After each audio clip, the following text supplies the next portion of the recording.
Welcome to another Splatoon 2 video on the channel. We got some more Octo expansion story details. Pretty much early on in the week, Nintendo of Japan posted some tweets giving out some descriptions of what to expect with the Octo expansion story. We now have some translations from Nintendo themselves. Previously we had to rely on fan translations and Google Translate, which isn't really the most reliable of sources, but now Nintendo of America have provided an official translation, and it has given us some more details about the Octo expansion DLC and what to expect from the story. So what I will be doing in this video is reading out what Nintendo of America had to say on the Splatoon Tumblr. So this comes in from the Squid Research Lab. Our researchers recently unearthed something called Splatoon 2 Octo Expansion. In this hefty single player mode, you will play as Agent A, a brand new character who looks like an Octoling, and navigate 80 mysterious underground test facilities in a desperate battle to reach the surface of Inkopolis. The hero in Splatoon 2 Octo expansion is number 10,008, aka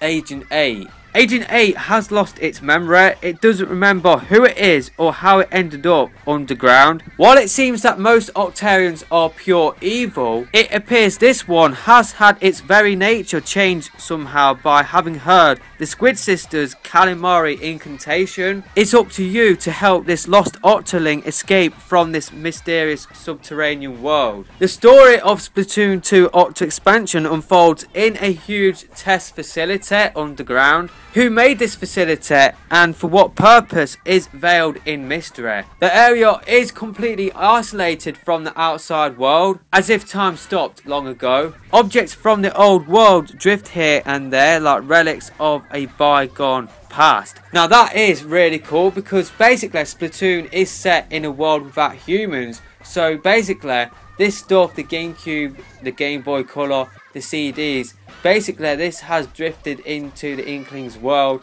And yeah, I just thought that was a cool little touch to the origins of Splatoon, because like I said, Splatoon is set in a world without humans. It has allowed the Inklings and Octolings to evolve and thrive, and it's just cool to see stuff in our world in the Inkling and Octoling world. It's pretty cool to see that. And what this does confirm is that Inklings and Octolings, they are really small, just because the GameCube and the Game Boy, they look really massive compared to the Inklings. So the Inklings and the Octolings, they are really small compared to like the GameCube and stuff like that. They are really small compared to what we know. Yeah, I thought that was a cool little nod to the origins of Splatoon. It was a cool little nod to the lore behind the game. Now I just want to go back and talk about Agent A and what I talked about earlier.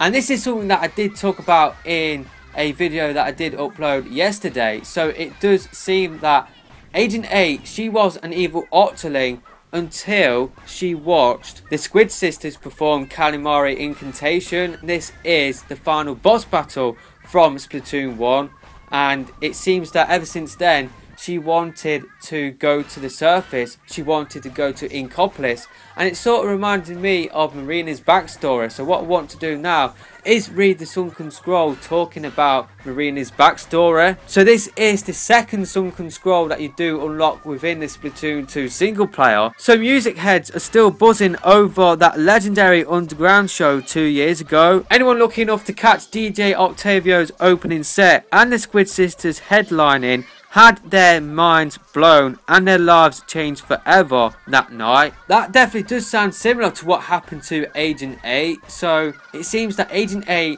she was an evil Octoling, or basically another theory knocking about is that DJ Octavio, his music hypnotizes Octolings, and maybe the Squid Sisters performing breaks that hypnotization. So maybe that could be a thing.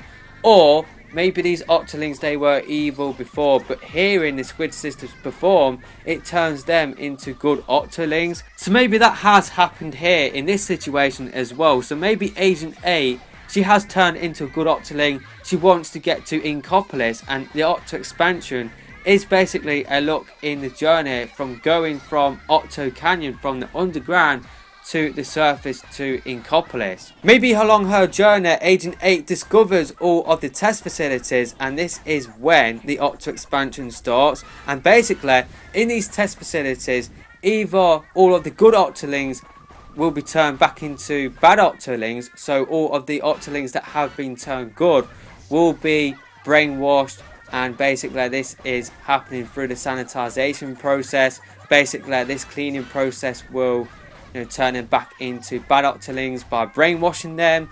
Or maybe she discovers that these test facilities are being used to create even stronger Octolings, and that is why they are now able to use special weapons. Now the Splatoon art book says that the Octarians, they aren't born, they are created by a host creature who cuts off its own tentacles. Octarians are good at following orders, and they become more smarter the more tentacles that they have. And this leads nicely into a theory posted by Purple Squid Chan on Reddit. So the standard Octarians have one tentacle, and they're not as smart as the Octolings who have 8 tentacles. The Octolings, they have more intelligence, and maybe the Octolings are smart enough to rebel and so need to be brainwashed. So that is why you do see them wearing the same sort of shades as what Callie is wearing within the Splatoon 2 single player. So maybe this Octo expansion could be a look at how Octolings are either created, or basically, as what I mentioned earlier, maybe it will be a look at the Octarians. They have learned how to create stronger Octolings. So they're just a few theories that I'm coming up with, but what this does confirm is that basically Agent 8, she was an Octoling. She watched the final boss performance by the Squid Sisters, and it turned her into a good Octoling. So yeah, definitely I'm interested in this sort of thing. This has definitely got me even more hyped, and I'm really pleased that Nintendo of America have finally given us a proper translation. So yeah, of course we'll keep you guys up to date with all of the Octo expansion DLC news that we get. Let me know some of the theories that you're coming up with now that you've heard the proper full translation. So yeah, this is definitely interesting. I can't wait to play it. I really can't wait, and it's a shame that we do have to wait until summer to find out fully what is actually happening. But of course, I will be talking more about my theories on this Octo expansion DLC that will be coming out on Monday, where I talk about my ideas for the final boss and stuff like that. So let me know your theories in the comment section below, and let me know your thoughts about this piece of news in the comments as well. But that is it for this video, and we'll see you next time.